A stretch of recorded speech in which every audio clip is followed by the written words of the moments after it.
Chapter 1 the liar paradox.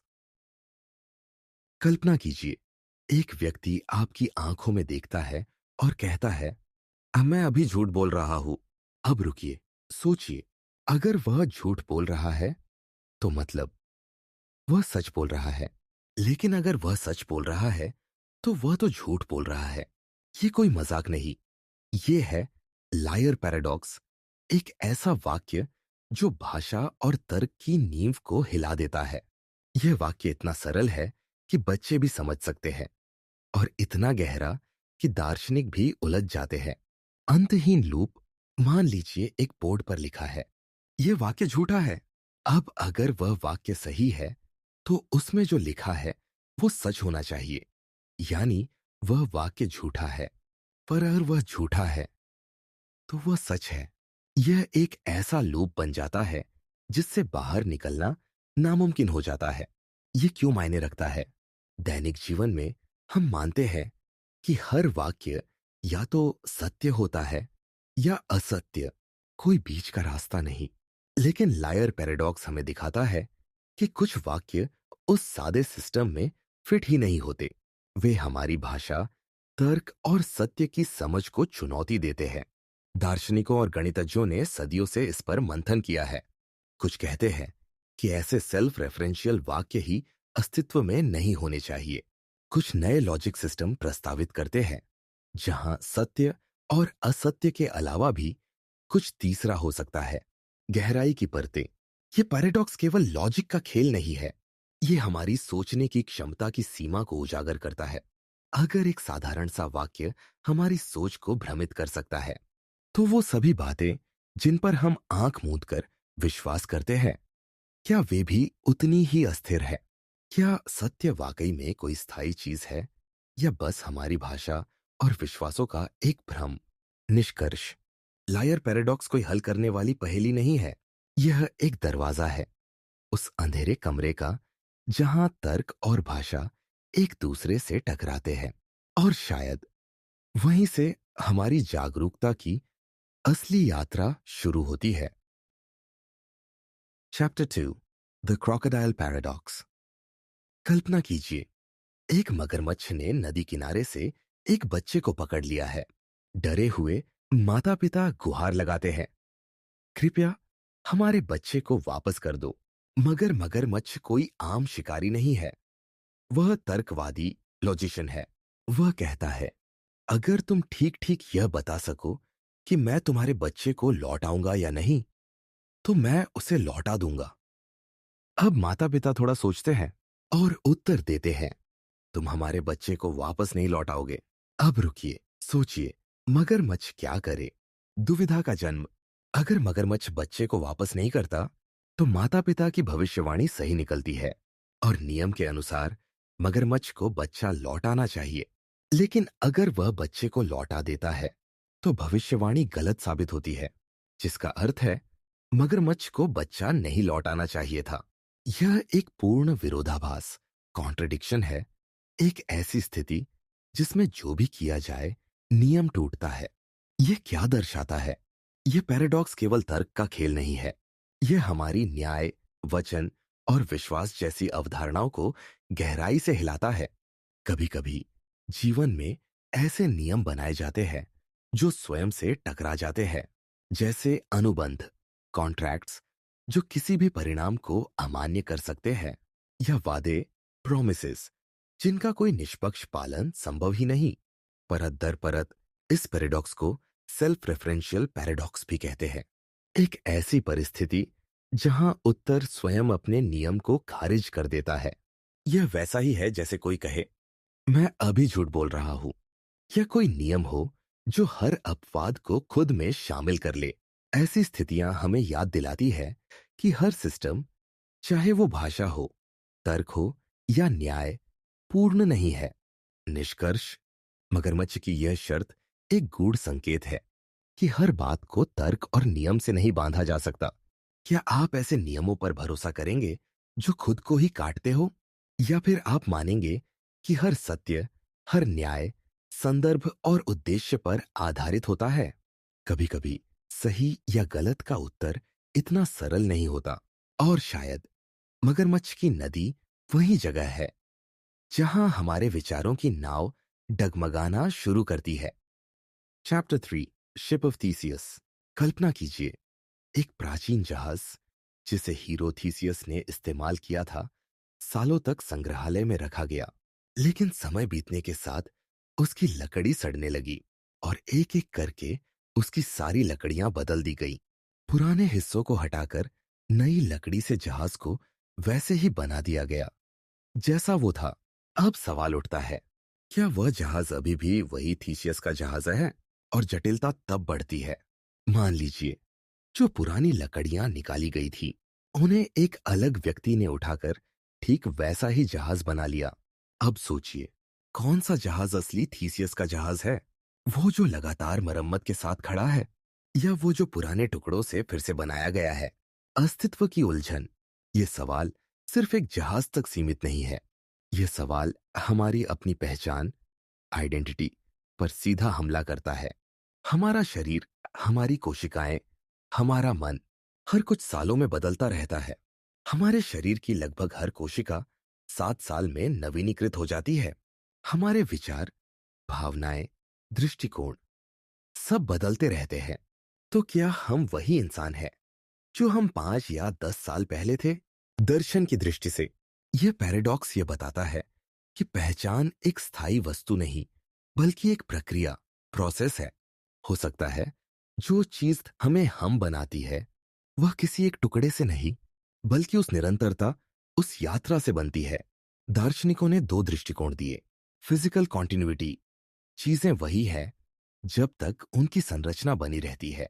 Psychological continuity, चीजें वही है जब तक उनकी स्मृति और अनुभव बने रहते हैं। निष्कर्ष, थीसियस का जहाज कोई लकड़ी की नाव नहीं है। यह एक दर्पण है जिसमें हम खुद को देखते हैं। क्या मैं वही हूं जो मैं कल था? अगर मेरी सोच, मेरा शरीर, मेरी पहचान बदल रही है, तो क्या मैं असली हूं? शायद पहचान एक नाम नहीं, बल्कि संघर्ष और बदलाव की कविता है। चैप्टर 3, थीसियस का जहाज। क्या मैं वही हूं? Chapter 4, the sorites paradox. कल्पना कीजिए, एक जगह पर एक रेत का दाना रखा गया। अब आप एक और रेत का दाना उसके पास रखते हैं, फिर एक और, फिर एक और। कब यह कुछ रेत के दाने मिलकर एक ढेर बन जाते हैं? 100 पर, 1000 पर, या 10,000 पर? अब कल्पना कीजिए, एक ढेर है और आप उसमें से एक रेत का दाना हटा देते हैं। फिर एक और, फिर एक और। कब वह ढेर ढेर रहना बंद कर देता है? यही है सोरेट्स पैराडॉक्स। ये नाम ग्रीक शब्द सोराइट्स से आया है, जिसका अर्थ है ढेर। ये पैराडॉक्स बहुत साधारण प्रतीत होता है, लेकिन इसका तर्क हमारे सोचने के ढंग को गहराई से हिला देता है। यह हमें यह सवाल पूछने पर मजबूर करता है, कब एक मामूली बदलाव इतना बढ़ जाता है कि वह पहचान ही बदल देता है? अस्तित्व की धुंध। सोरेट्स पैराडॉक्स हमें दिखाता है कि हमारे कई विचार, जैसे धनवान, गंजा, बूढ़ा, सफल, सुंदर, वास्तव में प्रिसाइज या निश्चित नहीं है। कोई एक रुपया अमीर नहीं बनाता, एक बाल गिरना गंजा नहीं बनाता, एक झुर्री वृद्ध नहीं बनाती। लेकिन कहां वह रेखा खींची जाती है, हम नहीं जानते। और यही इस पैराडॉक्स की शक्ति है। ये क्यों मायने रखता है? इस पैराडॉक्स की जड़ें भाषा की अस्पष्टता, वेगनेस में है। हम अक्सर शब्दों और विचारों को ऐसे मानते हैं जैसे वे स्पष्ट और सटीक हों, लेकिन असल में वे धीरे धीरे बदलती सीमाओं पर टिके होते हैं। और यही बात हमें आइडेंटिटीज, एथिक्स और जजमेंट्स में भ्रमित कर सकती है। अगर एक एक कदम पर फर्क नहीं पड़ता, तो पूरी यात्रा कैसे बदलती है? निष्कर्ष, सोरेट्स पैराडॉक्स सिर्फ रेत की बात नहीं करता। यह हमारी पहचान, हमारे निर्णय और हमारे विचारों की नाजुक सीमाओं को उजागर करता है। शायद जीवन एक रेत का ढेर है जो हर दाने के साथ बदलता है और फिर भी हमेशा वही बना रहता है। चैप्टर 5, अनपेक्षित फांसी। भविष्य का अनुमान जो कभी सटीक नहीं बैठता। कल्पना कीजिए, एक न्यायाधीश एक दोषी व्यक्ति को सजा सुनाता है। तुम्हें अगले सप्ताह किसी भी दिन फांसी दी जाएगी, लेकिन वह दिन तुम्हारे लिए एक सरप्राइज होगा। इसका मतलब है वह नहीं जान पाएगा कि फांसी किस दिन होगी। अब कैदी सोचने लगता है, तर्क का चक्र। अगर शुक्रवार तक मुझे फांसी नहीं हुई, कैदी सोचता है, तो शुक्रवार को तो निश्चित ही होगी। लेकिन अगर मुझे ये पहले से पता चल गया तो वह सरप्राइज नहीं रहेगा। इसलिए फांसी शुक्रवार को नहीं हो सकती। अब वह सोचता है, अगर शुक्रवार हट गया तो गुरुवार को भी ऐसा ही तर्क लागू होता है। फिर बुधवार, मंगलवार, सोमवार। इस प्रकार कैदी यह निष्कर्ष निकालता है कि फांसी कभी नहीं हो सकती। लेकिन यथार्थ की चोट। बुधवार की सुबह पहरेदार आते हैं। कैदी हैरान होता है। वह बिल्कुल भी तैयार नहीं था। उसे फांसी पर चढ़ाया जाता है और वह सचमुच सरप्राइज हो जाता है। क्या हुआ यहां? यह है अनएक्सपेक्टेड हैंगिंग पैराडॉक्स। एक तर्क जहां कोई निष्कर्ष पूरी तरह सही लगता है, लेकिन यथार्थ उसे झूठा साबित कर देता है। कैदी ने तर्क किया कि फांसी हो ही नहीं सकती, लेकिन वही तर्क उसकी अनिश्चितता को जन्म देता है, जो कि न्यायाधीश की शर्त थी। यह क्यों मायने रखता है? यह पैराडॉक्स हमें दिखाता है कि नॉलेज और प्रिडिक्शन के बीच एक गहरी खाई होती है। कभी कभी हमारी बहुत ज्यादा सोचने की प्रवृत्ति हमें एक ऐसे भ्रम में डाल देती है जहां हम यथार्थ को अनदेखा कर देते हैं।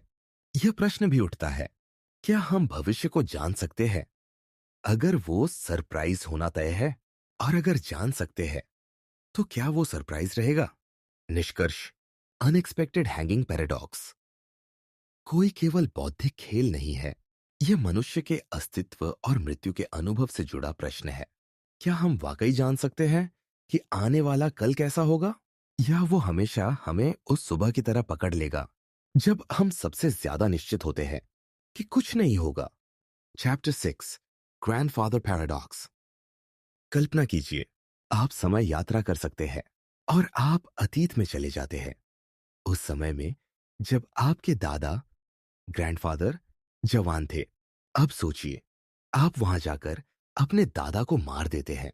मतलब वो अब कभी आपके पिता को जन्म नहीं देंगे और इसलिए आप कभी जन्म नहीं लेंगे।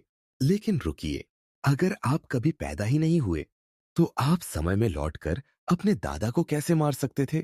यह है ग्रैंडफादर पैराडॉक्स, समय यात्रा से जुड़ा सबसे प्रसिद्ध और गहरा तर्क। तर्क का फंदा। यह पैराडॉक्स एक सेल्फ कॉन्ट्रडिक्शन पैदा करता है, जहां अतीत को बदलने की कोशिश भविष्य को उस रूप में असंभव बना देती है जिससे आप अतीत को बदलने गए थे। मतलब आपका अस्तित्व ही उस घटना को रोक देता है जिसके कारण आप अस्तित्व में आए। ये क्यों गहराई से झकझोरता है? क्योंकि ये सवाल उठाता है, क्या अतीत बदला जा सकता है? अगर हां, तो कैसे? और अगर नहीं, तो क्या सब पहले से तय है? यह समय को रेखीय, लिनियर रूप से देखने की हमारी आदत को तोड़ देता है। संभावित उत्तर। दार्शनिकों और भौतिकविदों ने कई विचार दिए हैं। 1. Self consistency principle. समय ऐसा बैंड हो जाता है कि कोई भी घटना जो पैराडॉक्स उत्पन्न कर सकती है वह कभी घटती ही नहीं। 2. Parallel universes. जब आप अतीत बदलते हैं तो आप एक नई टाइमलाइन या अल्टरनेट यूनिवर्स में प्रवेश कर जाते हैं जो मूल समय रेखा से अलग है। 3. Fix time theory. समय ऐसा ढांचा है जिसे बदला नहीं जा सकता। आप अतीत में जाकर भी वही करेंगे जो इतिहास में पहले से घट चुका है। निष्कर्ष, ग्रैंडफादर पैराडॉक्स एक काल्पनिक टाइम मशीन से कहीं ज्यादा है। यह हमारे लिए एक दर्पण है जो दिखाता है कि हमारा वर्तमान, अतीत और भविष्य कितनी जटिलता से जुड़े हैं। क्या समय एक किताब है जिसे हम पलट सकते हैं, या एक रास्ता है जिसे केवल एक दिशा में चला जा सकता है? शायद समय की सबसे बड़ी चाल यही है कि वो हमें लगता है समझ आ गया और फिर खुद को पुनः उलझा देता है। Chapter 7, bootstrap paradox. कल्पना कीजिए, आपके पास एक समय मशीन है। आप एक संगीत प्रेमी हैं और अचानक दिमाग में एक आइडिया आता है। आप एक प्रसिद्ध संगीतकार जैसे बेथोवन की सभी रचनाएं ले लेते हैं और समय में पीछे जाकर उनसे पहले जन्म लेते हैं। फिर आप उन रचनाओं को उसी समय में प्रकाशित करवा देते हैं। अब भविष्य में बीथोवन जब बड़ा होता है तो वही संगीत सुनता है जो आपने छापा था और वह वही संगीत आगे बनाता है। अब सोचिए, इन रचनाओं का असली लेखक कौन है? आपने बीथोवन से लिया, बीथोवन ने आपसे लिया, तो पहली बार यह संगीत बना ही कब? यही है बूटस्ट्रैप पैराडॉक्स। एक सेल्फ क्रिएटेड लूप, जहां कोई ऑब्जेक्ट, आइडिया या इंफॉर्मेशन किसी ओरिजिन के बिना ही अस्तित्व में आती है। कारण और परिणाम का भ्रम। बूटस्ट्रैप पैराडॉक्स तर्क की मूलभूत धारणाओं को तोड़ता है। ये हर चीज का एक कारण होता है, लेकिन यहां कारण और परिणाम एक दूसरे से पैदा होते हैं। समय की लिनियरिटी बिखर जाती है, क्योंकि कोई भी चीज पहली बार बनी नहीं, वो बस समय में यात्रा करती रही। क्यों यह पैराडॉक्स खतरनाक रूप से जटिल है? क्योंकि यह सवाल उठाता है, क्या जानकारी बिना स्रोत के हो सकती है? क्या किसी ऑब्जेक्ट का ओरिजिन जरूरी है? क्या ऐसा पॉसिबल है कि कोई आइडिया खुद को जन्म दे? ऐसे बूटस्ट्रैप कहा गया क्योंकि ये ऐसा है जैसे कोई अपने जूते की लेस खींचकर खुद को हवा में उठा ले, यानी इम्पॉसिबल सेल्फ क्रिएशन। निष्कर्ष, बूटस्ट्रैप पैराडॉक्स हमें एक अजीब सत्य से रूबरू कराता है। हो सकता है कुछ चीजें बिना किसी शुरुआत के भी मौजूद हो, और अगर ऐसा है तो शायद समय खुद भी एक पैराडॉक्स है, जहां कुछ उत्तर कभी मिलते ही नहीं, बल्कि खुद ही सवाल बन जाते हैं। हमारा मन सेल्फ रेफरेंशियल पैराडॉक्सिस से भरा हुआ है। Moral contradictions. मान लो कोई व्यक्ति कहता है, मैं एक बुरा इंसान हूं। अब सवाल, क्या एक बुरा इंसान ये कह सकता है, या सिर्फ एक इंट्रोस्पेक्टिव व्यक्ति जो खुद को सुधारना चाहता है ये कहेगा? तो क्या वो सच में बुरा है, या उसने ये कहकर अपने बुरेपन से दूरी बना ली? Society and labelling. समाज भी ऐसे ही कॉन्ट्रडिक्शन से भरा है। हम कहते हैं झूठ मत बोलो, फिर उसी ब्रेथ में कहते हैं थोड़ा सफेद झूठ चल जाता है। फिर कहते हैं बी रियल। हमें पर जब कोई रॉ और असली होता है तो हम कहते हैं इतना भी मत बोलो। ये कॉन्ट्रडिक्शंस ही एपिमेनिडिस पैराडॉक्स का सामाजिक रूप है। Truth has layers. Epimenides paradox हमें एक सिखावन देता है, सच और झूठ बाइनरी नहीं है। Truth is layered, contextual and often self inconsistent. कभी कभी सच को झूठ के जरिए कहा जाता है, और झूठ सच के पीछे छिपा होता है। How true, what do you believe? तो जब अगली बार कोई कहे मैं भरोसेमंद नहीं हूं, मुझे मत सुनो, मैं ही सबसे झूठा हूं, तो जरा रुक कर सोचो, क्या वो झूठ कह रहा है या सच? या वो सिर्फ अपने कॉन्ट्रडिक्शन को जी रहा है? क्योंकि शायद सच्चाई की शुरुआत वहीं से होती है जहां झूठ खुद को स्वीकार करता है। तो chapter 9, the two envelopes problem. अगर एक लिफाफे में दूसरे से दोगुनी राशि है तो क्या बदलना हमेशा सही है? Chapter 9, the raven paradox. कल्पना कीजिए, आप एक वैज्ञानिक हैं जो यह सिद्ध करना चाहता है कि ये सभी कौवे काले होते हैं। अब आप एक काला कौवा देखते हैं। आप सोचते हैं यह मेरे सिद्धांत को समर्थन देता है। फिर आप और भी काले कौवे देखते हैं। हर बार आपकी मान्यता मजबूत होती जाती है। लेकिन अब सोचिए, अगर आप एक हरा सेब देखते हैं तो क्या वह भी आपके सिद्धांत को समर्थन देता है? सुनने में अजीब लगेगा, पर हाँ, रेवन पैराडॉक्स के अनुसार एक हरा सेब भी उसी सिद्धांत की पुष्टि करता है। यह कैसे संभव है? मूल कथन है, ये सभी कौवे काले होते हैं। इसका तार्किक रूपांतरण होगा, अगर कोई चीज कौवा नहीं है तो वह काला नहीं हो सकती। तो जब आप एक ऐसी वस्तु देखते हैं जो कौवा नहीं है, जैसे हरा सेब, और वह काला भी नहीं है, तो यह उस शर्त को सत्य करता है। इस तरह हर गैर कौवा जो काला नहीं है, वह भी इस सिद्धांत को समर्थन देता है। यानी इसका मतलब यह हुआ कि एक काले कौवे को देखना और एक हरे सेब को देखना, दोनों आपके सभी कौवे काले होते हैं, सिद्धांत को सत्य साबित करते हैं। तर्कशास्त्र के अनुसार यह समान है, लेकिन सामान्य समझदारी कहती है बिल्कुल नहीं। तर्क बनाम अनुभव। रेवन पैराडॉक्स हमें यह दिखाता है कि लॉजिकल इक्विवेलेंस और मानव अनुभव हमेशा एक जैसी चीजें नहीं होती। कभी कभी तर्क अपने दायरे में सही हो सकता है, लेकिन वह अनुभव से मेल नहीं खाता। हमारा दिमाग रेलिवेंस ढूंढता है, और एक हरे सेब में हम कौवे की सच्चाई नहीं देख पाते। निष्कर्ष, द रेवन पैराडॉक्स भाषा तर्क और अनुभव के बीच की खाई को उजागर करता है। यह हमें सिखाता है कि सत्य की खोज में सिर्फ तर्क काफी नहीं होता, हमें यह भी समझना होता है कि वह तर्क वास्तविकता में क्या मायने रखता है। क्या आप हर सेब में कौवा ढूंढ सकते हैं? शायद नहीं, लेकिन तर्क कभी कभी ऐसा ही करता है। Chapter 10, the Ross paradox. कल्पना कीजिए, आपसे कहा जाता है, कृपया दरवाजा बंद कर दीजिए। आप समझते हैं कि आपसे दरवाजा बंद करने को कहा गया है और आप वही करते हैं। अब किसी ने कहा, कृपया दरवाजा बंद कर दीजिए या समुद्र का सारा पानी पी जाइए। अब ध्यान से सोचिए, दूसरा विकल्प असंभव है। आप समुद्र का पानी नहीं पी सकते, इसलिए आपके पास सिर्फ एक ही विकल्प बचता है, दरवाजा बंद करना। लेकिन रॉस पैराडॉक्स यहीं से शुरू होता है। विरोधाभास कहाँ है? तर्क के नियमों के अनुसार अगर कथन ए सही है तो ए और बी, ए या बी भी सही होगा। लेकिन जब आप किसी अनावश्यक और असंभव विकल्प को जोड़ देते हैं, जैसे या समुद्र का पानी पी लो, द हनी तो निर्देश कम स्पष्ट हो जाता है। यानी विकल्प जोड़कर आप कथन को कम उपयोगी बना देते हैं, जबकि तर्क कहता है कि आपने उसे अधिक व्यापक बना दिया है। व्यवहार बनाम तर्क। रॉस पैराडॉक्स ये दर्शाता है कि लोग तर्क को व्यवहार के अनुसार व्याख्यायित करते हैं। हम सोचते हैं कि आदेश स्पष्ट, अर्थपूर्ण और यथार्थ के भीतर होने चाहिए, जबकि लॉजिक कहता है आप जो चाहें जोड़ सकते हैं, जब तक मूल कथन सत्य है। निष्कर्ष। रॉस पैराडॉक्स हमें यह सिखाता है कि तर्क और व्यावहारिक संचार में एक अंतर होता है। हम मानवीय संदर्भों में अर्थ खोजते हैं और तर्क के लिए वो अर्थ जरूरी नहीं, कभी कभी अधिक कहना कम समझाना होता है। Chapter 11, the barber paradox.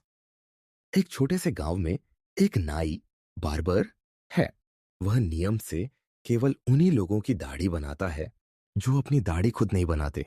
यह एक स्पष्ट नियम है। जो अपनी दाढ़ी खुद बनाता है वह नाई के पास नहीं जाता, जो नहीं बनाता उसकी दाढ़ी नाई बनाता है। अब प्रश्न है, नाई अपनी खुद की दाढ़ी कैसे बनाता है?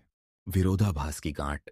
अगर नाई अपनी दाढ़ी खुद बनाता है तो वह उन लोगों में है जो अपनी दाढ़ी खुद बनाते हैं और नियम के अनुसार उसे खुद की दाढ़ी नहीं बनानी चाहिए। अगर वह अपनी दाढ़ी खुद नहीं बनाता तो वह उन लोगों में आता है जिनकी दाढ़ी वह बनाता है, यानी उसे अपनी दाढ़ी बनानी चाहिए। मतलब वह न अपनी दाढ़ी खुद बना सकता है, न किसी और से बनवा सकता है। तर्क की असहजता। बार्बर पैराडॉक्स ये दिखाता है कि कुछ परिभाषाएं इतनी आत्मनिरपेक्ष, सेल्फ रेफरेंशियल होती है कि वे खुद में ही फंस जाती है। यह बर्ट्रैंड रसल द्वारा दिए गए उस लॉजिक पैराडॉक्स का सरलीकृत रूप है जो कहता है, क्या ऐसा सेट संभव है जो उन सेट्स का सदस्य हो जो स्वयं को शामिल नहीं करते? दर्शन और गणित की सीमा। बार्बर पैराडॉक्स ये सिद्ध करता है कि हमारी बनाई गई लॉजिकल सिस्टम्स भी कभी-कभी अपने ही नियमों से ढह जाती है। यह उन सभी नियमों की दुनिया के लिए चेतावनी है जहां नियम खुद को नियंत्रित नहीं कर पाते। निष्कर्ष। बार्बर पैराडॉक्स सिर्फ एक मजाक नहीं, यह एक दर्शनात्मक चेतावनी है। जब कोई सिस्टम अपनी ही परिभाषा से उलझ जाए तो क्या वो सिस्टम स्थिर रह सकता है? शायद नहीं। Chapter 12, catch 22। कल्पना कीजिए, एक सैनिक युद्ध क्षेत्र में फंसा है और वह वहां से निकलना चाहता है। उसके पास एक ही तरीका है, पागलपन साबित करना। अब सेना का नियम कहता है, अगर कोई सैनिक पागल है तो वह युद्ध से छूट सकता है। लेकिन अगर वह छूट पाने के लिए खुद को पागल साबित करने की कोशिश करता है तो वह स्पष्ट रूप से पागल नहीं है, क्योंकि एक पागल इंसान ऐसा तर्क कर ही नहीं सकता। उलझन का चक्र। अगर वो खुद को पागल नहीं कहता तो वह युद्ध में रहेगा। अगर वो खुद को पागल कहता है तो उसका दावा ही उसे समझदार साबित कर देता है। यही है कैच 22, एक ऐसा नियम जो हर दिशा से फंसा देता है। यह क्यों मायने रखता है? कैच 22 केवल नियमों की विडंबना नहीं है, यह उस ब्यूरोक्रेटिक सिस्टम का प्रतीक है जहां नियम इतने विरोधाभासी हो जाते हैं कि व्यक्ति को कोई रास्ता नहीं मिलता। यह हमें नैतिक, कानूनी और संस्थागत जालों की झलक देता है, जहां तर्क और न्याय दो अलग अलग ध्रुव बन जाते हैं। निष्कर्ष। कैच 22 वह पिंजरा है जिसे नियमों ने नहीं बल्कि नियमों के तर्क ने तैयार किया है, जहां छूट पाने की कोशिश ही आपके छूटने के अधिकार को खारिज कर देती है। Chapter 13, the lottery paradox. कल्पना कीजिए, आपको बताया गया है कि 10 लाख लोग लॉटरी खेल रहे हैं और केवल एक ही व्यक्ति जीतेगा। अब सोचिए, आप हर व्यक्ति के बारे में अलग अलग सोचते हैं। इसका जीतना संभव नहीं है, इसका भी नहीं, इसका भी नहीं। हर व्यक्ति के बारे में ऐसा सोचना तार्किक लगता है, लेकिन जब आप सभी के लिए यही सोच लेते हैं, तो आप ये मान लेते हैं कि कोई भी नहीं जीतेगा, जो कि गलत है, क्योंकि एक विजेता जरूर होगा। यही है लॉटरी पैराडॉक्स। हर एक निर्णय, बिलीफ, तर्क संगत है, लेकिन उनका संयुक्त परिणाम तर्क के विरुद्ध चला जाता है। यह पैराडॉक्स दर्शाता है कि व्यक्तिगत रूप से उचित विश्वासों का समूह कभी कभी सामूहिक रूप से गलत हो सकता है। विश्वास और प्रमाण की जटिलता। लॉटरी पैराडॉक्स ये सवाल उठाता है, क्या किसी चीज पर विश्वास करना गलत है अगर वह बहुत ही असंभव है? क्या हम सभी पर शक कर सकते हैं और फिर भी सत्य तक पहुंच सकते हैं? निष्कर्ष, ये पैराडॉक्स तर्क, संभावना और विश्वास के बीच छिपे तनाव को उजागर करता है। क्या तर्क हमेशा सच की ओर ले जाता है, या कभी-कभी तर्क हमें भ्रम की ओर धकेलता है? शायद विश्वास केवल आंकड़ों से तय नहीं होते। Chapter 14, the paradox of the court. कल्पना कीजिए, एक बुद्धिमान कानूनविद लॉयर है, प्रोटागोरस। वह एक छात्र को कानून सिखाता है और दोनों के बीच यह समझौता होता है, जब तुम पहला केस जीतोगे तभी मुझे मेरी फीस देना। छात्र तैयार हो जाता है। सीखने के बाद वह पहला केस ही नहीं लड़ता। अब प्रोटागोरस उसे अदालत में घसीटता है, कहता है, मुझे पैसे दो। छात्र मुस्कुराता है, अगर मैं हारता हूं तो कोर्ट के आदेश से मुझे देना होगा। अगर मैं जीतता हूं तो मैंने कोई केस नहीं जीता, तो समझौते के अनुसार मुझे अभी भी पैसे नहीं देने चाहिए। उलझन कहां है? अगर छात्र केस हारता है तो कोर्ट के अनुसार उसे पैसे देने पड़ेंगे। अगर छात्र केस जीतता है तो समझौते के अनुसार उसे पैसे नहीं देने चाहिए, क्योंकि वह पहला केस जीत गया और अब उसे देना चाहिए। लेकिन कोर्ट ने कहा, मत दो। हर स्थिति में एक विरोधाभास जन्म लेता है, जहां दोनों ही पक्ष जीतने की स्थिति में है। न्याय बनाम तर्क। यह पैराडॉक्स हमें दिखाता है कि कानून और तर्क शास्त्र हमेशा एक दिशा में नहीं चलते। कभी कभी न्याय का ढांचा खुद अपने शब्दों और शर्तों में उलझ जाता है। क्या न्याय सत्य पर आधारित होना चाहिए या उस पर जो लिखा गया है? Deeper question. यह पैराडॉक्स केवल पैसे की बात नहीं है। यह उस धारणा की परीक्षा लेता है कि नियमों की व्याख्या कभी कभी नियम से भी बड़ी हो सकती है। कानून एक शिलालेख नहीं, बल्कि जीवित तर्क है, जो हर बार परिस्थिति के अनुसार नया रूप लेता है। निष्कर्ष, the paradox of the court हमें दिखाता है कि न्याय केवल नियमों की बात नहीं, बल्कि उस संदर्भ और बुद्धिमत्ता की है जिससे उन्हें समझा जाता है। जब दोनों पक्ष सही हो, तो क्या कोई वास्तव में गलत होता है? Chapter 15, the omnipotence paradox. कल्पना कीजिए, एक सर्वशक्तिमान ईश्वर है जो कुछ भी कर सकता है। अब उससे पूछा जाता है, क्या वह ऐसा पत्थर बना सकता है जिसे वह खुद भी ना उठा सके? सोचिए, अगर वह पत्थर नहीं बना सकता तो वह सर्वशक्तिमान नहीं हुआ, क्योंकि एक काम है जो वह नहीं कर सकता। अगर वह ऐसा पत्थर बना लेता है और उसे उठा नहीं पाता, तब भी वह सर्वशक्तिमान नहीं हुआ, क्योंकि वह उसे उठा नहीं सकता। अंतहीन विरोधाभास। ये पैराडॉक्स हमें एक ऐसी स्थिति में डालता है जहां सर्वशक्ति स्वयं ही अपनी सीमा बन जाती है। एब्सोल्यूट पावर, क्या वह वास्तव में संभव है, या वह अपने ही भीतर विरोधाभासी हो जाती है? दार्शनिक सोच। कुछ दार्शनिक कहते हैं, सर्वशक्ति का अर्थ है कि जो भी तर्कपूर्ण है वही किया जा सकता है। मतलब स्वयं विरोधी कार्य करने की अपेक्षा ही बेतुकी है। यह वैसा ही है जैसे पूछा जाए, क्या सर्वशक्तिमान त्रिकोण को गोल बना सकता है? यह सवाल ही अपने अंदर तर्कहीनता छुपाए बैठा है। निष्कर्ष, द ऑमनिपोटेंस पैराडॉक्स ईश्वर के अस्तित्व से ज्यादा तर्क की सीमा के बारे में है। शायद ईश्वर सब कुछ कर सकता है, पर तर्क के दायरे के बाहर जाकर नहीं। और अगर ईश्वर तर्क से परे है, तो क्या हम तर्क से उसे समझ भी सकते हैं? Chapter 16 the Pinocchio paradox. कल्पना कीजिए, पिनोकियो, वह लकड़ी का लड़का जिसकी नाक हर झूठ पर बढ़ती है, आपके सामने खड़ा है। अब वह कहता है, मेरी नाक अभी बढ़ने वाली है। अब सोचिए, अगर उसकी नाक बढ़ती है तो इसका मतलब वह सच बोल रहा है, लेकिन उसकी नाक तो झूठ पर बढ़ती है। तो फिर वह झूठ कब बोला? अगर उसकी नाक नहीं बढ़ती तो उसका कथन झूठ था, और तब नाक को बढ़ना चाहिए था। तर्क का जाल। यह एक सेल्फ रेफरेंशियल पैराडॉक्स है, जहां कथन खुद पर ही लागू होता है और सत्यता तय नहीं हो पाती।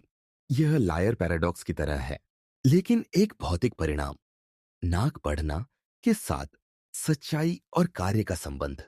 पिनोकियो पैराडॉक्स दर्शाता है कि कभी कभी क्रिया, एक्शन और कथन, स्टेटमेंट, एक दूसरे को अवांछनीय लूप में फंसा सकते हैं। क्या सच्चाई की परिभाषा भाषा से तय होती है या उसके प्रभाव से? निष्कर्ष, पिनोकियो का यह मासूम वाक्य हमें तर्क, भाषा और परिणाम की परतों में घुसने को मजबूर करता है। क्या सच्चाई केवल कथन में है या उसके प्रभाव में भी? कभी कभी एक छोटी सी नाक बहुत बड़ा तर्क खड़ा कर देती है। Chapter 17 the preface paradox. कल्पना कीजिए, आपने एक किताब लिखी है। सालों की मेहनत, शोध और सावधानी से आपने हर अध्याय में तथ्यों को सत्यापन के साथ लिखा है। हर पृष्ठ आपके विश्वास का प्रतिबिंब है। लेकिन फिर किताब की शुरुआत में, प्रीफेस यानी भूमिका में, आप यह लिखते हैं, इस किताब में जो कुछ भी लिखा है वह सही है, लेकिन फिर भी संभव है कि कहीं ना कहीं कोई त्रुटि हो। अब सोचिए, आप हर अध्याय को सत्य मानते हैं, लेकिन भूमिका में आप स्वीकार करते हैं कि कुछ तो गलत हो सकता है। क्या यह विरोधाभास नहीं है? यही है प्रीफेस पैराडॉक्स। यह तब पैदा होता है जब आप हर व्यक्तिगत कथन को सत्य मानते हैं, लेकिन उन सभी का समुच्चय त्रुटिपूर्ण हो सकता है। इस सोच के साथ आप भूमिका में जग दिखाते हैं। विश्वास बनाम संदेह। यह पैराडॉक्स दिखाता है कि हम व्यक्तिगत स्तर पर विश्वास रख सकते हैं, फिर भी सामूहिक रूप में संदेह कर सकते हैं। यह वैज्ञानिक दृष्टिकोण का मूल है, जहां हम हर खोज को यथासंभव सही मानते हैं, लेकिन संपूर्णता का दावा नहीं करते। ये क्यों गहराई रखता है? क्योंकि ये हमें दिखाता है कि मानव ज्ञान पूर्ण नहीं होता, और एक बुद्धिमान व्यक्ति वह है जो अपनी सीमाओं को पहचानता है। हर लेखक, हर वैज्ञानिक, हर विचारक अपने विश्वास के साथ साथ अपनी गलती की संभावना को भी स्वीकार करता है। निष्कर्ष, द प्रेफेस पैराडॉक्स केवल ज्ञान के बारे में नहीं, यह विनम्रता की फिलॉसफी है। क्या हम किसी चीज को 100% सत्य मान सकते हैं जब तक हम इंसान हैं, और भूलने की संभावना बनी रहती है? शायद नहीं। और शायद यही सोच हमें लगातार सुधार की ओर ले जाती है।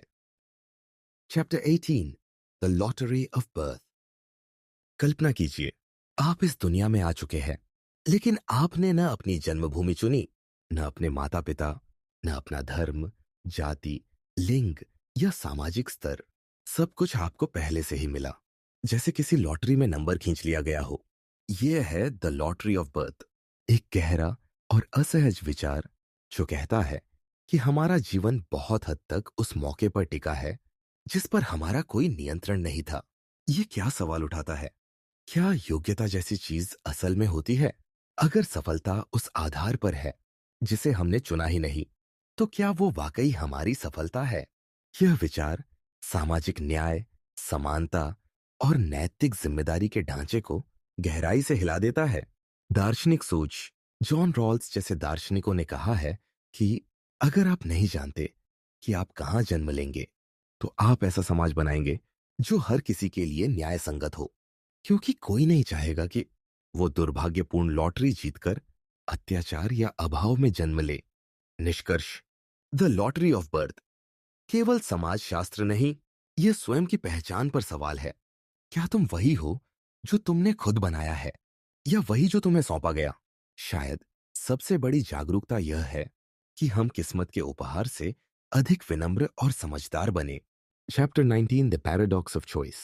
कल्पना कीजिए, आप एक स्टोर में जाते हैं जहां 3 प्रकार की आइसक्रीम रखी है। आप जल्दी और खुशी से एक चुन लेते हैं। अब कल्पना कीजिए, वहीं 30 विकल्प हो, हर एक थोड़ा अलग, थोड़ा बेहतर। आप एक चुनते हैं, फिर तुरंत सोचते हैं, शायद वो दूसरा बेहतर था। ये है द पैराडॉक्स ऑफ चॉइस, जहां ज्यादा विकल्प होना खुशी नहीं, उलझन और पछतावे का कारण बन जाता है। चुनाव की थकान, ज्यादा विकल्प हमारे निर्णय को बेहतर नहीं बनाते, बल्कि हमें विचलित, थका हुआ और असंतुष्ट बना देते हैं। अगर मैं गलत चुन गया तो क्या मैं और सोचता तो बेहतर होता? क्या वो बेहतर विकल्प छूट गया? ये सब हमारे दिमाग को ओवरलोड कर देता है। मनोवैज्ञानिक अंतर्दृष्टि, बैरी श्वार्ट्ज की किताब द पैराडॉक्स ऑफ चॉइस में बताया गया कि संतोषजनक विकल्प लेना ज्यादा स्वस्थ होता है, बजाय सर्वश्रेष्ठ की तलाश में खो जाने के। क्योंकि सर्वश्रेष्ठ कभी नहीं मिलता, लेकिन अच्छा पर्याप्त शांति देता है। निष्कर्ष, द पैराडॉक्स ऑफ चॉइस हमें यह सिखाता है कि आजादी का मतलब यह नहीं कि विकल्प अनगिनत हो, बल्कि इतना हो कि हम बिना तनाव के निर्णय ले सके। शायद कम विकल्प ज्यादा मानसिक शांति का द्वार है। Chapter 20, the paradox of tolerance. कल्पना कीजिए, आप एक ऐसा समाज बनाना चाहते हैं जो पूरी तरह सहिष्णु, टॉलरेंट हो, जहां हर विचार, हर व्यक्ति, हर राय को स्वीकार किया जाए। अब उस समाज में कुछ लोग आते हैं जो कहते हैं हमें बाकी सब लोगों को सहन नहीं करना चाहिए। आप उन्हें भी आजादी देते हैं क्योंकि आप सहिष्णुता के समर्थक हैं। धीरे धीरे वही लोग आपके समाज की मूलभूत सहिष्णुता को नष्ट कर देते हैं। यही है द पैराडॉक्स ऑफ टॉलरेंस। अगर आप हर चीज को सहते हैं, तो एक दिन वो असहिष्णु ताकतें उठकर आपकी सहिष्णुता को खत्म कर देती है। ये विचार सबसे पहले दार्शनिक कार्ल पॉपर ने रखा था। विचार की टकराहट। सहिष्णुता का मूल्य तभी तक सुरक्षित है जब तक हम उन विचारों को रोकने के लिए तैयार हैं जो दूसरों की आजादी छीनना चाहते हैं। एब्सोल्यूट फ्रीडम एक बिंदु पर सेल्फ डिस्ट्रक्टिव बन सकती है। निष्कर्ष, द पैराडॉक्स ऑफ टॉलरेंस एक चेतावनी है कि कोई भी समाज अगर असहिष्णुता को बिना रोक टोक के बढ़ने देता है, तो वह खुद सहिष्णु रह ही नहीं पाएगा। सहनशीलता का अर्थ यह नहीं कि हर चीज को सह लो, बल्कि यह तय करना है कि क्या सहन करना है और क्या नहीं। Chapter 21, the shipwreck paradox. कल्पना कीजिए, एक जहाज समुद्र में डूबता है। सभी यात्री अलग अलग तैरकर किसी द्वीप पर पहुंचते हैं। अब वर्षों बाद हर यात्री अपने अपने अनुभव को लिखता है। हर किसी की कहानी अलग। कोई कहता है मैं अकेला था, कोई कहता है मैंने दूसरों को बचाया, कोई कहता है मैंने मरते हुए देखा। अब सवाल है, वास्तविकता क्या है? किसकी कहानी सच है? The shipwreck paradox. सभी यात्रियों ने वास्तव में अलग अलग अनुभव किया, लेकिन वे सब एक ही घटना के गवाह थे। ये पैराडॉक्स हमें यह सोचने पर मजबूर करता है, क्या सत्य केवल एक ही होता है या हर व्यक्ति का सत्य अलग हो सकता है? अनुभव और तथ्य का भेद। तथ्य एक जैसे हो सकते हैं, लेकिन अनुभव और उसकी व्याख्या हर व्यक्ति के लिए अलग होती है। और जब हम इतिहास या घटना को देखते हैं, तो हम अक्सर ये भूल जाते हैं कि हर कहानी में सच के साथ साथ दृष्टिकोण भी जुड़ा है। निष्कर्ष, द शिपरेक पैराडॉक्स सिखाता है कि सत्य और अनुभव का मेल आसान नहीं है। हर व्यक्ति का सच उसका खुद का है, लेकिन उन सभी को एक साथ मिलाकर ही किसी घटना की पूर्ण तस्वीर बनती है। Chapter 22, the teletransportation paradox.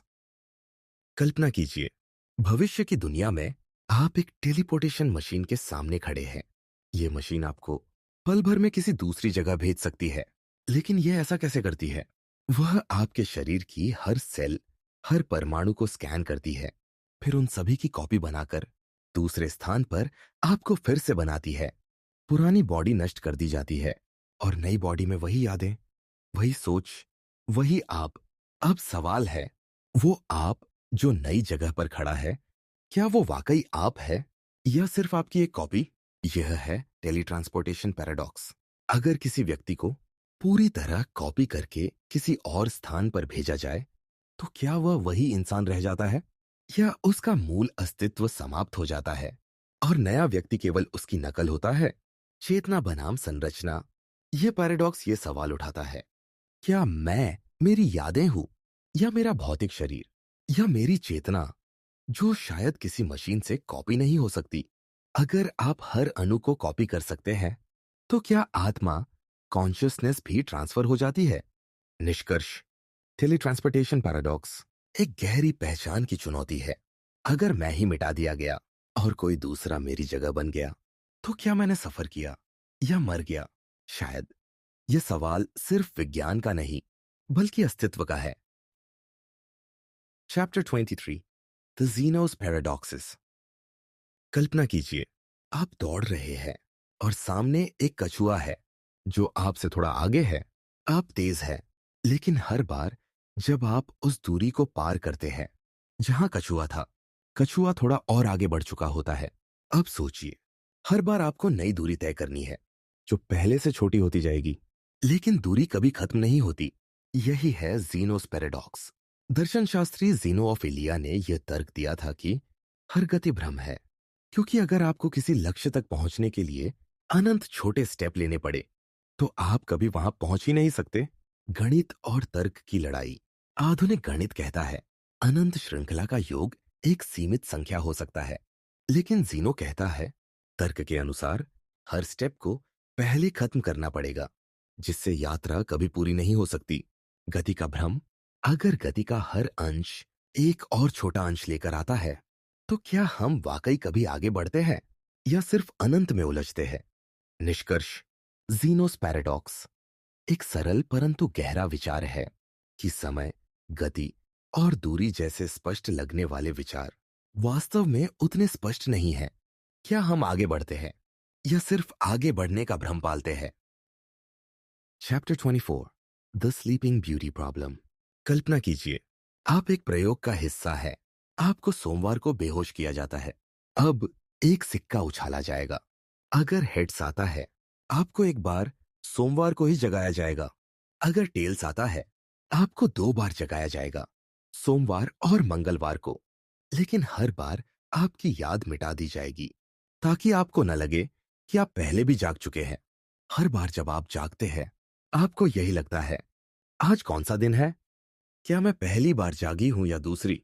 अब सवाल है, जब आप जागती हैं, आपका अनुमान क्या होना चाहिए कि सिक्के पर हेड्स आया था या टेल्स? 2 दृष्टिकोण। एड हेल्फर्स कहते हैं, चूंकि सिक्का उछाला गया और 2 संभावनाएं थी, हेड्स या टेल्स, तो संभावना है 1/2। जिद्दो थर्डर्स कहते हैं, अगर टेल्स आता है तो आपको 2 बार जगाया जाता है, यानी जागने के अनुभव की संख्या ज्यादा है, इसलिए टेल्स की संभावना 2 से 3 हो जाती है। भ्रम कहाँ है? यह पैराडॉक्स दर्शाता है कि प्रोबेबिलिटी केवल घटनाओं की गिनती नहीं, बल्कि परिप्रेक्ष्य, पर्सपेक्टिव से भी प्रभावित होती है। आप किस जगह से देख रहे हैं? एक जागने वाले व्यक्ति की तरह या एक सिक्का उछालने वाले वैज्ञानिक की तरह? निष्कर्ष, द स्लीपिंग ब्यूटी प्रॉब्लम सिर्फ गणित नहीं, यह चेतना, याद और अनुभव के साथ खेलता है। क्या हम अपने अनुभवों के आधार पर सही निर्णय ले सकते हैं जब वो अनुभव ही अधूरे हो? शायद ज्ञान से अधिक जरूरी है यह समझना कि हम कहां खड़े हैं। Chapter 25, the Abilene paradox. कल्पना कीजिए, एक परिवार गर्मी की दोपहर में घर में बैठा है। कोई कुछ खास करना नहीं चाहता। तभी एक सदस्य कहता है, ये चलो एबेलीन चले। दूसरा सदस्य सोचता है, मुझे तो नहीं जाना, लेकिन शायद बाकी सब जाना चाहते हैं। चलो हाँ कह देता हूं। बाकी सदस्य भी एक दूसरे की खुशी के लिए हाँ कहते हैं। हालांकि कोई भी वास्तव में जाना नहीं चाहता। वे सब एबेलीन जाते हैं। गर्मी, थकावट और खींच के साथ लौटते हैं। अंत में सब कहते हैं, मुझे तो जाना ही नहीं था। सोचा तुम सब चाह रहे हो। यही है एबेलीन पैराडॉक्स। जब हर कोई किसी निर्णय को सिर्फ दूसरों की अपेक्षा समझकर स्वीकार करता है, जबकि असल में कोई भी वो नहीं चाहता। यह क्यों होता है? Social pressure, conflict avoidance, group harmony की गलत फहमी। लोग सोचते हैं, अगर मैंने मना किया तो कहीं माहौल खराब ना हो जाए, और इस डर में हर कोई चुपचाप सहमति दे देता है। सामूहिक भ्रम। ये पैराडॉक्स संगठन, परिवार, मित्र समूह, यहां तक कि राजनीति और युद्ध तक में दिखता है। हर कोई सोचता है, मैं अकेला विरोध न करूं, और इसी सोच में पूरे समूह की दिशा गलत मोड़ ले लेती है। निष्कर्ष, एबेलीन पैराडॉक्स सिखाता है कि असली नेतृत्व का अर्थ है अपने विचार ईमानदारी से व्यक्त करना और दूसरों के कथित इरादों की बजाय वास्तविक संवाद पर भरोसा करना। कभी कभी सबसे साहसी कार्य होता है सिर्फ इतना कहना, मैं नहीं जाना चाहता। Chapter 26, the paradox of hedonism. कल्पना कीजिए, आपका एक ही लक्ष्य है, खुश रहना। आप हर दिन सोचते हैं, आज मुझे सबसे ज्यादा आनंद कैसे मिलेगा। आप वह खाना खाते हैं जो अच्छा लगे, वह काम करते हैं जिससे तात्कालिक सुख मिले। लेकिन धीरे धीरे आप पाते हैं जितना आप खुशी के पीछे भागते हैं वो उतनी ही दूर होती जाती है। यही है द पैराडॉक्स ऑफ हीडनिज्म। जब आप खुशी को लक्ष्य बनाते हैं तो वह अक्सर हाथ से निकल जाती है। क्यों? क्योंकि खुशी अक्सर सीधा लक्ष्य नहीं बल्कि किसी सार्थक चीज का उपपरिणाम, बाय प्रोडक्ट होती है। मनोवैज्ञानिक अंतर्दृष्टि। विक्टर फ्रैंकल कहते हैं, खुशी का पीछा मत करो, उसे अपने आप आने दो। जब आप किसी उद्देश्य के पीछे भाग रहे हो, पॉजिटिव साइकोलॉजी भी दिखाती है कि लंबी अवधि की संतुष्टि, इंस्टेंट हैप्पीनेस की तुलना में कहीं गहरी और स्थायी होती है। निष्कर्ष, द पैराडॉक्स ऑफ हेडोनिज्म सिखाता है कि जो लोग खुश रहने की चिंता में रहते हैं वो अक्सर सबसे ज्यादा असंतुष्ट हो जाते हैं। खुशी को पकड़ने मत दौड़ो, कुछ अर्थपूर्ण करो, खुशी खुद चलकर आएगी। Chapter 27, the paradox of tragedy. कल्पना कीजिए, आप एक फिल्म देखते हैं जिसमें दुख, मृत्यु, धोखा और दर्द है। आप जानते हैं कि यह कहानी दुखद है, फिर भी आप इसे देखते हैं, महसूस करते हैं और उसे सुंदर मानते हैं। आप रोते हैं, फिर भी संतुष्ट महसूस करते हैं। यह विरोधाभास क्यों? यही है द पैराडॉक्स ऑफ ट्रेजेडी। हम उन अनुभवों से आनंद लेते हैं जो वास्तविक जीवन में हमें तकलीफ देंगे। यह दर्शाता है कि दुख, कला और सुंदरता एक साथ रह सकते हैं। दार्शनिक दृष्टिकोण। एरिस्टोटल ने कहा, त्रासदी हमें कैटारसिस देती है, एक भावनात्मक शुद्धि। जब हम दुख को कला में देखते हैं तो हम उसे सुरक्षित दूरी से महसूस करते हैं और वह अनुभव हमें गहराई और संतुलन देता है।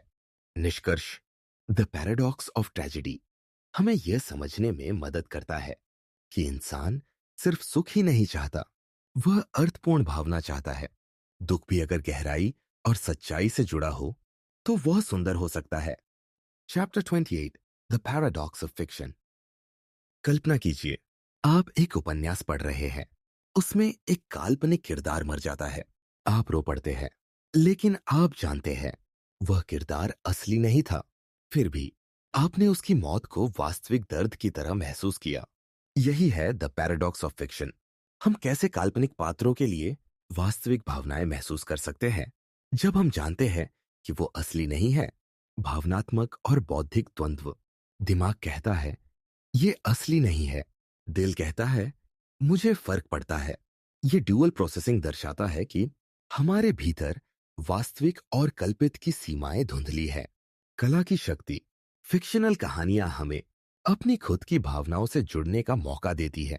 हम खुद को उन किरदारों में देखते हैं और उनकी कहानियों में अपने जीवन के प्रतिबिंब पाते हैं।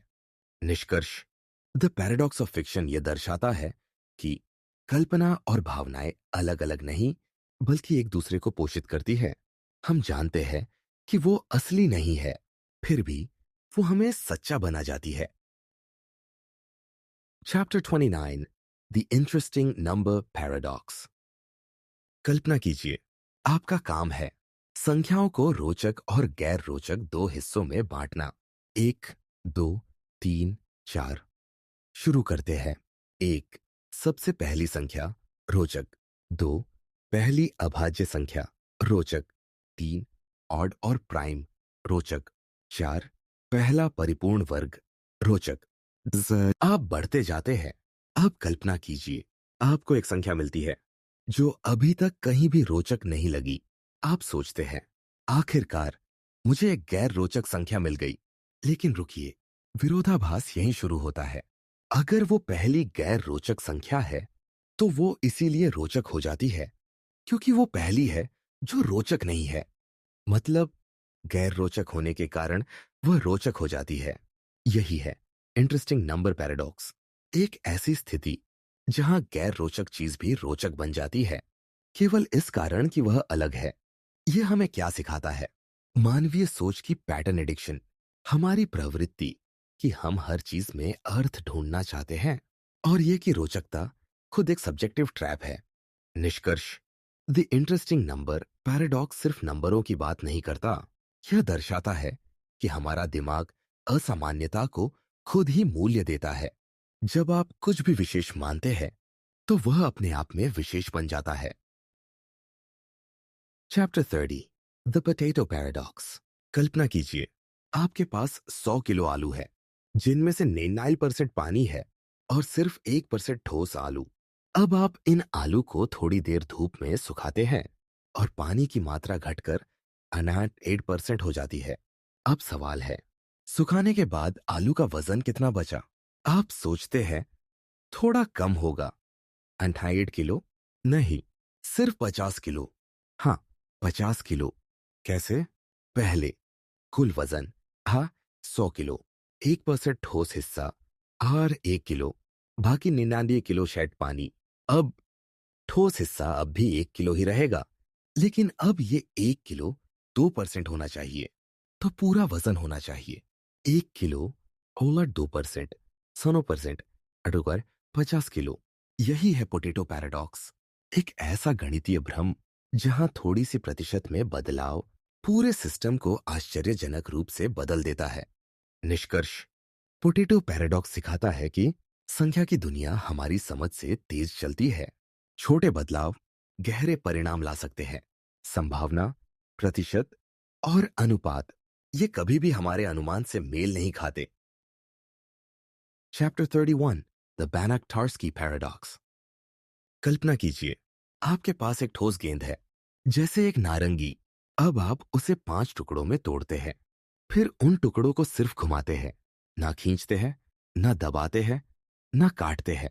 अब आपके पास 2 पूरी गेंदें हैं, 2 नारंगी, एक जैसी और पूरी। हाँ, आपने एक गेंद से 2 बना ली, बिना कुछ जोड़े या घटाए। यही है बनच-टार्स्की पैराडॉक्स। ये गणितीय रूप से सिद्ध है, लेकिन सिर्फ अत्यंत अमूर्त, एब्स्ट्रैक्ट स्तर पर। यह स्टैंडर्ड ज्योमेट्री का हिस्सा नहीं, बल्कि infinite sets, non measurable shapes और एक्सियम्स ऑफ चॉइस का खेल है। कैसे संभव है? यह रियल वर्ल्ड पर लागू नहीं होता, लेकिन प्योर मैथमेटिक्स में यह बिल्कुल सही है। यह दिखाता है कि अमूर्त गणित वास्तविकता से बहुत आगे जा सकता है। निष्कर्ष, बर्नहार्ड-स्टार्स्की पैराडॉक्स हमें यह सिखाता है कि गणित एक औजार है जो सत्य को दर्शा भी सकता है और उसे उलझा भी सकता है। हर नियम, हर तर्क जब अनंत में प्रवेश करता है, तो असंभव संभव बन जाता है। Chapter 32, the Ellsberg paradox. कल्पना कीजिए, आपके सामने एक बर्तन रखा है जिसमें कुल 90 गेंदें हैं। 30 गेंदें लाल, बाकी 60 में कुछ काली है, कुछ पीली, लेकिन अनुपात अज्ञात। अब आपको 2 विकल्प दिए जाते हैं। ऑप्शन ए, आपको 100 रुपए मिलेंगे अगर लाल गेंद निकली। ऑप्शन बी, आपको 100 रुपए मिलेंगे अगर काली गेंद निकली। अब सोचिए, ज्यादातर लोग ऑप्शन ए चुनते हैं। क्यों? क्योंकि लाल की संख्या स्पष्ट है, 30, जबकि काली गेंदों की संख्या अनिश्चित है। अब अगला सेट, ऑप्शन सी, 100 रुपए मिलेंगे अगर गेंद काली या पीली है। ऑप्शन डी, 100 रुपए मिलेंगे अगर गेंद लाल या पीली है। अब ज्यादातर लोग ऑप्शन डी चुनते हैं।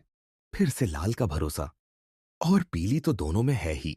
पर रुकिए, यही जन्म लेता है एल्सबर्ग पैराडॉक्स।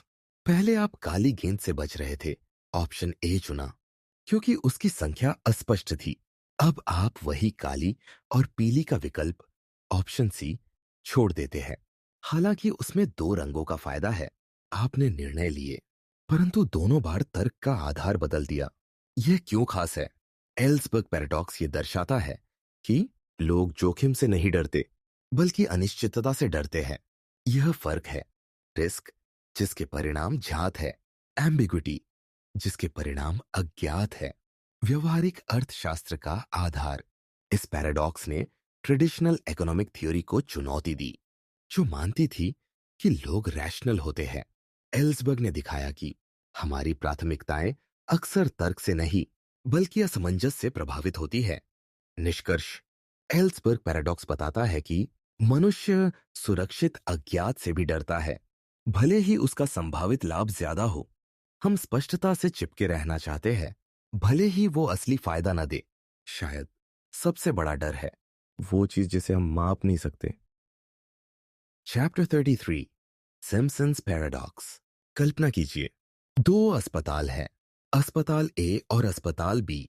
आप इलाज के लिए सही अस्पताल चुनना चाहते हैं, तो आप उनका रिकवरी डेटा देखते हैं।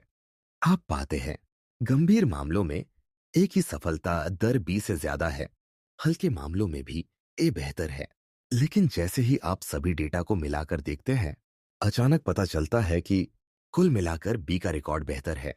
आप चौंकते हैं, दोनों हिस्सों में ए अच्छा है, तो फिर कुल में कैसे बी जीत गया? यही है सिम्पसन्स पैराडॉक्स। जब दो अलग अलग समूहों में एक ट्रेंड दिखाई दे, लेकिन वही ट्रेंड मिलाकर पलट जाए। यह गणितीय तथ्य है, लेकिन मनोवैज्ञानिक रूप से यह भ्रम पैदा करता है। असली उदाहरण, मान लीजिए विश्वविद्यालय में दाखिले के दो विभाग हैं, ए और बी। दोनों में महिलाओं को अधिक दर से दाखिला मिल रहा है, लेकिन कुल मिलाकर पता चलता है कुल मिलाकर पुरुषों को अधिक दाखिला मिला। यह विरोधाभास नहीं, बल्कि आंकड़ों की गलत व्याख्या है। यह कैसे होता है? यह तब होता है जब सैंपल साइज असमान हो या कोई छिपा हुआ कारण, लर्किंग वेरिएबल, दोनों समूहों पर अलग अलग असर डालता है। उदाहरण, अस्पताल ए में केवल गंभीर मरीज आते हैं, इसलिए उसकी कुल सफलता दर गिरती है, भले ही वह हर श्रेणी में बेहतर हो। इससे क्या सीख मिलती है? सिम्पसन्स पैराडॉक्स हमें बताता है कि आंकड़ों पर विश्वास करने से पहले हमें उनकी परतों को समझना होगा। औसतन अच्छा का मतलब हर जगह अच्छा नहीं होता। निष्कर्ष, सिम्पसन्स पैराडॉक्स केवल आंकड़ों की बात नहीं, यह हमारे निर्णय, धारणा और तर्क शक्ति को चुनौती देता है। हर नंबर एक कहानी कहता है, पर सारी कहानियां मिलाकर ही सच सामने आता है। डेटा से पहले विजडम जरूरी है। Chapter 34, the black hole, information paradox. कल्पना कीजिए, आप अंतरिक्ष में हैं और आप एक किताब, एक इंसान या एक कंप्यूटर लेकर एक ब्लैक होल में गिरते हैं। आप जानते हैं कि ब्लैक होल की गुरुत्वाकर्षण शक्ति इतनी जबरदस्त है कि वह प्रकाश तक को नहीं निकलने देता। अब सवाल उठता है, वो सारी जानकारी जो उस किताब, इंसान या कंप्यूटर में थी, वो कहाँ गई? यही है the black hole information paradox. Quantum physics कहती है, कोई भी इंफॉर्मेशन कभी पूरी तरह नष्ट नहीं होती। हर कण, हर स्थिति की जानकारी हमेशा किसी रूप में मौजूद रहती है। लेकिन जनरल रिलेटिविटी कहती है, जब कुछ ब्लैक होल में गिरता है, तो वो सब कुछ एक सिंगुलैरिटी में समा जाता है और उसके सारे विवरण गायब हो जाते हैं। विरोधाभास कहाँ है? अगर सूचना, इंफॉर्मेशन नष्ट होती है, तो ये क्वांटम सिद्धांतों के खिलाफ है। अगर सूचना बचती है, तो ब्लैक होल के अंदर क्या, कैसे, कहां, उसका कोई जवाब नहीं। यानी भौतिकी के दो महान सिद्धांत एक दूसरे से टकरा जाते हैं। Hawking radiation. स्टीफन हॉकिंग ने प्रस्ताव रखा, ब्लैक होल धीरे धीरे रेडिएशन छोड़ते हैं और अंत में पूरी तरह वाष्पित हो जाते हैं। लेकिन यह रेडिएशन सामान्य थर्मल होती है, जो किसी भी तरह की जानकारी वापस नहीं देती। तो फिर वो सब डेटा गया कहां? निष्कर्ष, the black hole information paradox सिर्फ ब्रह्मांड की रहस्यमयी गहराइयों का सवाल नहीं, यह विज्ञान के बुनियादी सिद्धांतों को चुनौती है। क्या हम वाकई इस ब्रह्मांड को समझ सकते हैं अगर हम ये तक नहीं जानते कि एक ब्लैक होल भीतर क्या रखता है? शायद सबसे बड़ा रहस्य वो है जो कभी बाहर ही नहीं आता। Chapter 35, Godel's incompleteness theorem. कल्पना कीजिए, आप एक परफेक्ट गणितीय सिस्टम बनाते हैं जिसमें हर नियम स्पष्ट है, हर तर्क सुव्यवस्थित है। आप सोचते हैं, अब मैं हर सवाल का उत्तर दे सकता हूं। लेकिन फिर आता है कर्ट गोडेल और वह सिद्ध करता है कि हर परफेक्ट सिस्टम के भीतर कुछ ऐसे सत्य होते हैं जिन्हें सिद्ध नहीं किया जा सकता। क्या कहता है गोडेल? एक, कोई भी पर्याप्त जटिल सिस्टम जैसे गणित या लॉजिक अपने भीतर ऐसे कथन रखता है जो सच तो है, पर उन्हें उस सिस्टम के अंदर से सिद्ध नहीं किया जा सकता। दो, और अगर सिस्टम इतना शक्तिशाली है कि वह अपने नियमों को सिद्ध कर सके, तो वह खुद असंगत हो जाएगा। यही है इनकम्प्लीटनेस। आपका सिस्टम या तो अधूरा होगा या विरोधाभासी। कोई भी सिस्टम एक ही समय में पूरी तरह सटीक और पूर्ण नहीं हो सकता। इसका मतलब क्या? यह विचार गणित से बहुत आगे जाता है। यह दर्शन, भाषा, तर्क और यहां तक कि मनुष्य की सोच पर भी लागू होता है। हम जो भी सिस्टम बनाते हैं, उनमें वो सीमाएं होती है जिन्हें हम अंदर से नहीं देख सकते। निष्कर्ष, गोडेल्स थ्योरम हमें यह सिखाता है कि सत्य की खोज एक अंतहीन यात्रा है। हर बार जब हम सोचते हैं कि हमने सब समझ लिया है, कोई एक सवाल हमेशा बचा रह जाता है। शायद संपूर्णता केवल एक भ्रम है